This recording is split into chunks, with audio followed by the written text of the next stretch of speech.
13 and 16. All right. Where is it? All right. So Revelation 13 and 16. Boom. All right. Right here. It says, and he causeth all, both small and great, rich and poor, free and bond, to receive a mark in their hand or in their foreheads. All right. To receive a mark in their right hand or in their foreheads. Now, bear that in mind for this next verse that I'm about to show you guys. All right. So Deuteronomy chapter 6, verses 4 through 9. He says, Hear, O Israel, the Lord our God is one Lord. And thou shalt love the Lord thy God with all thy heart and with all thy soul and with all thy might. And these words which I command thee this day shall be in thine heart.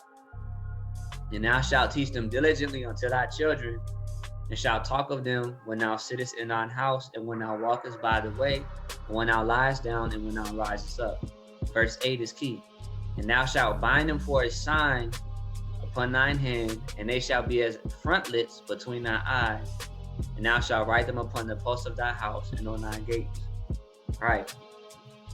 So, thinking of this verse, right? And thinking about the verse we just read in Revelation 14 and 9, he causes all great and small to take a mark on their hand or on their forehead, right? Like we know that the mark of the beast is a sign of allegiance, right? We cross-reference that to Deuteronomy chapter 6, verse 4 through 9, because we have to remember Satan wants to be God. He's a copycat, right? Everything the Father does, he wants to do. The reason why the Father gave Deuteronomy 6, 4 through 9 as an instruction to his people, thou shalt bind them for a sign upon thy hand, and they shall be as frontlets between their eyes, is because not only was it a sign for themselves to recognize, like a mark for themselves to recognize each other and who they themselves were, and as a sign between them and the Father that they were his, right?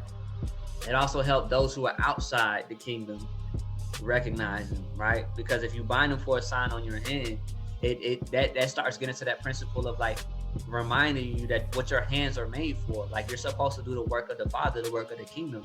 A frontlet between your eyes, like that deals with the forehead. The frontlet, like between your eyes, it's talking about the forehead, right? So it's like it should be in the forefront of your mind. So like you should have the mind of the Father. You should have the works of the Father, right? And what are those? It's these words which I command you this day shall be in thine heart, right? That shall be as a sign on your hand and frontlets between your eyes.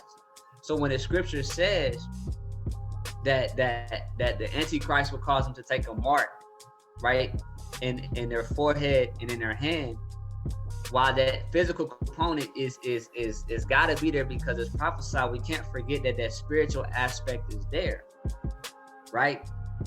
That spiritual sign on their hand, that spiritual mark as a frontlet between their eyes before the kingdom of darkness.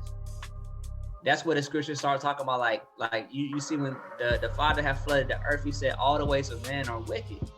All they do is work evil. Everything in their heart is evil. And look at the world today. So many people. The scriptures already say in John 3, after verse 16, it says anyone who rejected the light of Christ, like they're already condemned, right? But before we get on a believer or the modern Christian church, I want you guys to think about the non-believer. What does a non-believer do? The non-believer does these verses right here on the screen, but for the kingdom of darkness, right? They have the commandments of Satan. Like they have the book of the law of Satan. And we read a small excerpt of it, like on here. When you think of like the words of these demons, right? Like this universalism, these which that gets in the zodiacs and all of that. You know what I'm saying? So it says it should be in your heart. That's what's in their heart. You shall teach them unto your children. They teach it to their children. You shall talk with them when you sit in your house and when you walk by the way and when you lie down and when you rise up. All day, every day, whatever they do, they're talking about this stuff that is the law of Satan and not the law of the Most High. They bind them for a sign on their hand. They do the work of what this law talks about, which is a lawless society, which is the opposite of the law of God. Their mind is the opposite of Christ.